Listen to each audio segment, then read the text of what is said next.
சக்திக்கும் சிவனுக்கும் மூத்த பிள்ளை, நவசக்தி எல்லாம் கொண்டு வந்த பிள்ளை. தாய் தந்தை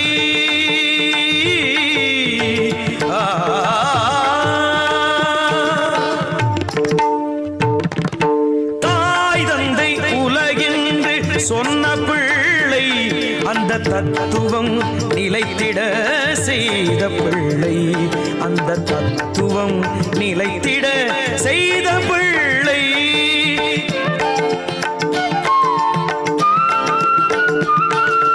யார் பிள்ளை யார் பிள்ளை என்ற போது பிள்ளையார் என்று பேர் கொண்டு வந்த பிள்ளை.